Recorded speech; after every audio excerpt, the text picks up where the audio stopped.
Welcome back दोस्तों, आप सभी का एक बार फिर से स्वागत है आपके अपने प्यारे चैनल एमए स्पेस के ऊपर। आज का जो हमारा टॉपिक होने वाला है that is nothing but error in measurements. आज मैंने आप लोगों के लिए लेकर आया हूँ टॉपिक हमारा पूरा का पूरा रिगार्डिंग बेस्ड होने वाला है एरर इन मेजरमेंट। इस वीडियो के अंदर हम लोग कंप्लीट एरर के बारे में नॉलेज जितना भी है गेन कर लेंगे मैकेनिकल इंजीनियरिंग पर्सपेक्टिव से। ठीक है, तो फटाफट से लेक्चर शुरू करते हैं। मैं हूँ आदित्य ठाकुर और आप सब लोग मुझे देख रहे हो एमए स्पेस के ऊपर। अब देखो, एरर इन मेजरमेंट्स का मतलब यहाँ पर होता क्या है उससे पहले आप ये समझो। जैसे मान लो मैं आपको एक रॉड दे देता हूँ, ठीक है, ये रॉड मैंने आपको दे दी और मैं कह रहा हूँ इस रॉड की जो लेंथ है एल और मुझे उस लेंथ एल की जो मैपिंग है कितनी वैल्यू बताओ। तो इसके लिए आपके पास डिफरेंट काइंड ऑफ इंस्ट्रूमेंट होते हैं जिससे आप इसकी लेंथ को मेजर कर सकते हो। बट मैं यहाँ पे जो नॉर्मली बता रहा हूँ आप लोगों को डेट इज स्केल। स्केल से मैंने मेजर करी और मैंने बता दी कि ये 2 मीटर लेंथ की एक जो है रॉड है। तो बेसिकली जो मैंने मेजर किया है उस मेजर के अंदर जरूरी नहीं है कि हमेशा मेजरमेंट एक्यूरेट आए। अगर आप एमएम में चेक करोगे या माइक्रोन में चेक करोगे तो आपको मेजर उसके अंदर करे हुए एरर दिख सकते हैं। एग्जांपल के तौर पे मान लो कि लेंथ जो थी इसकी 2.002 mm थी, ठीक है, इतनी ज्यादा थी हमारी, मान लेते हैं इसको, और जो मैंने मेजर करी वो 2 mm मेजर करी, मतलब 0.002 का मैंने यहाँ पे एरर अकर हो रहा है मेरे इस मेजरमेंट में। तो जो एरर आता है वो बेसिकली यही आता है कि जब आप उसको फाइन लेवल पे चेक करते हो तो एक्चुअल में आपकी कितनी साइज थी और आपने कितनी मेजर कर दी, दैट्स इट मेजरमेंट एरर। ठीक है, बहुत आसान है, ज्यादा कुछ है नहीं। देखो लिख भी रखा है, एरर जो होता है वो मेजरमेंट की डिफरेंस करता है दो बिटवीन के अंदर में, एक ट्रू वैल्यू जो मेजर करने जा रहे हो और दूसरी मेजर्ड वैल्यू जो आपने मेजर करी है। अब यहाँ पे मैंने इसका एक फॉर्मूला लिख रखा है, आप इस फॉर्मूले से रिलेट कर सकते हो। देखो ट्रू मेजर्ड वैल्यू जो इस केस में थी वो क्या थी, हमने जो मेजर नहीं करी जो पहले से थी वो क्या थी, 2.002 mm, इतने mm की रॉड थी, और जो हमने मेजर करी वो कितनी करी, हमने 2 mm करी। तो 2 mm जो हमने मेजर करी वो मेजर्ड वैल्यू आ गई। तो अगर आप मेजर्ड वैल्यू में से ट्रू वैल्यू को घटा देते हो, ठीक है, तो आपके पास जो नेगेटिव सिंबल में कोई एक इंस्ट्रूमेंट बचेगी, कोई वैल्यू बचेगी, दैट्स इट एरर। एरर का फॉर्मूला बहुत अच्छा है, मैं स्टार लगा दे रहा हूँ, और बहुत आसान भी है, अगर आप पेपर में लिख दोगे तो काफी अच्छा इंपैक्ट पड़ता है। ठीक है, आगे चलते हैं। अब देखो एरर इन मेजरमेंट में बेसिकली 3 मेजर तरीके के एरर होते हैं। ठीक है, अब एरर 3 मेजर तरीके के कैसे होते हैं, सबसे पहले मैं यहाँ पे बड़े बड़े अक्षरों में लिख लेता हूँ एरर। ठीक है, अब देखो एरर 3 तरीके की कैसे होते हैं, यहाँ पे थोड़ा ध्यान देना आप लोग, बस खाली यही चीज जो है सबसे ज्यादा क्रूशियल है। आगे का पार्ट जो है आपको लगेगा कि इसे पढ़ लिया तो सब कुछ समझ में आ गया। देखो पहला जो होता है डेट इज ग्रॉस। ग्रॉस मतलब, सॉरी ये हो गया, इसको मिटो लेते हैं, 1 मिनट। हाँ, जो पहला जो होता है डेट इज ग्रॉस। ग्रॉस मतलब ऐसा एरर जो किसी इंसान से हो जाती है गलती, रीडिंग उतारते समय या चेक करते समय, मतलब इंस्ट्रूमेंट भी सही था, ऑब्जर्वेशन भी सही थी, बस खाली मिस रीडिंग हो गई या किसी इंसान से कोई गलत ऑब्जर्वेशन हो गई, ग्रॉस एरर। ठीक है, दूसरा आता है सिस्टमेटिक एरर। ठीक है, सिस्टमेटिक एरर।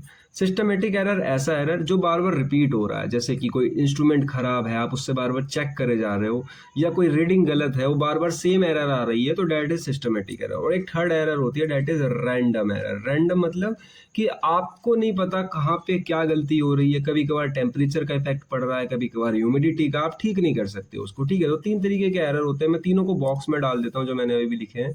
देखो ग्रॉस एरर, ठीक है, दूसरा सिस्टमेटिक एरर, और देन थर्ड नंबर पे आता है हमारा रैंडम एरर।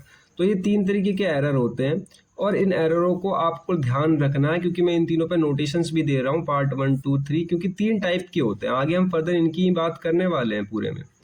ठीक है, 1 2 और एज वेल एज 3। ठीक है, अब आगे चलता हूँ मैं। डायग्राम तो आप लोगों को ब्लॉक डायग्राम आई होप कि समझ में आ गया होगा। अब देखो टाइप्स ऑफ एरर मैंने आप लोगों को बता दिया, ग्रॉस एरर के बारे में भी मैंने आप लोगों को बता दिया, जो इंसानों से गलती हो जाती है, यही लिख रखा है सिर्फ यहाँ पे, इसलिए मैंने आपको पहले कहा था कि पहले ढंग से समझ लेना। अब देखो cause by mistake by observer, जो कि गलत रीडिंग कर रहा है या फिर इनकरेंट रीडिंग कर रहा है, ठीक है, कैलकुलेशन में मिस्टेक हो जा रही है, तो बेसिकली इस तरीके के एरर को कहते हैं हम ग्रॉस एरर। दूसरी एरर आती है that is systematic error. Systematic error ऐसी एरर जो बार बार सेम जगह पर रिपीट हो रही है। देखो सेम डायरेक्शन एवरी टाइम, ऐसे एरर जो बार बार सेम डायरेक्शन सेम जगह पर रिपीट हो रहे हैं। जैसे टाइप्स अगर इसकी बात करोगे तो यहाँ पर आ जाती है आपके पास इंस्ट्रूमेंटल एरर। इंस्ट्रूमेंटल एरर मतलब कोई इंस्ट्रूमेंट खराब था आपका। एनवायरमेंटल एरर मतलब आप जितने टेम्परेचर में मेजरमेंट कर रहे हो हर बार उस टेम्परेचर में उतना ही मेजरमेंट आ रहा है, ठीक है। या आपका आता है ऑब्जर्वेशनल एरर, कि या तो आप पैरालॉक्स एक प्रॉपर रीडिंग होती है इम्प्रॉपर रीडिंग की, जिसमें हमें गलत दिखाई देता है टेढ़े एंगल पे देखने पर किसी एक एंगल पे, तो वो वाली एरर भी इसी के अंदर अकर करती है। तो बेसिकली इसके छोटे छोटे 3 पार्ट हो गए। अब मैंने यहाँ पर आप लोगों के लिए खाली स्लाइड रख रखी है ताकि यहाँ पर मैं आप लोगों को डायग्राम बना के दिखा पाऊँ, ठीक है। तो फटाफट से मैं बीच में मार्जिन खींच देता हूँ, क्योंकि मुझे सेकंड तरफ जो है रैंडम एरर का डायग्राम बनाना है और राइट हैंड साइड में सिस्टमेटिक एरर का डायग्राम बनाना है, ठीक है। तो देखो जो सिस्टमेटिक एरर का डायग्राम होता है, मैं यहाँ पे ड्रॉ कर दे रहा हूँ। यहाँ पे मैं आप लोगों के लिए एक सर्कल ले लेता हूँ बहुत आसान से समझाने के लिए। देखो सर्कल पे आपको ध्यान रखना है, सर्कल के थ्रू ही मैं आप लोगों को सबको समझाने वाला हूँ। देखो एक ही छोटा सर्कल हो गया, ठीक है, एक उससे बड़ा सर्कल हो गया, ओके, और एक सबसे बड़ा सर्कल हो गया। 3 सर्कल ले रहा हूँ बेसिकली, ज़्यादा नहीं ले रहा ताकि आप लोग कंफ्यूज ना हो। 3 सर्कल मैंने यहाँ पे ले लिए। अब इन 3 सर्कल में देखो किसी एक पर्टिकुलर जगह पे, जैसे कि मान लो यहाँ पे किसी एक पर्टिकुलर जगह पे बहुत सारे एरर आ रहे हैं, ठीक है, तो डेट इज सिस्टमेटिक एरर। मतलब पूरे सिस्टम में ना होके सिर्फ एक पर्टिकुलर जगह पे एरर अगर शो हो रहे हैं तो डेट इज सिस्टमेटिक एरर, जिसे आप ठीक कर सकते हो, ठीक है। मूवेबल होते हैं, आप उस खाली इस पार्ट को चेंज कर लो, इंस्ट्रूमेंट चेंज कर लो या कुछ चेंज कर लो, तो बेसिकली ये हट जाएंगे। तो ये हमारे होते हैं सिस्टमेटिक एरर। मैं यहाँ पे लिख दूं सिस्टमेटिक एरर, आपको समझ में आ गए होंगे। ये एरर कौन से हो गए हमारे, सिस्टमेटिक एरर हो गए, SYSTMATIC,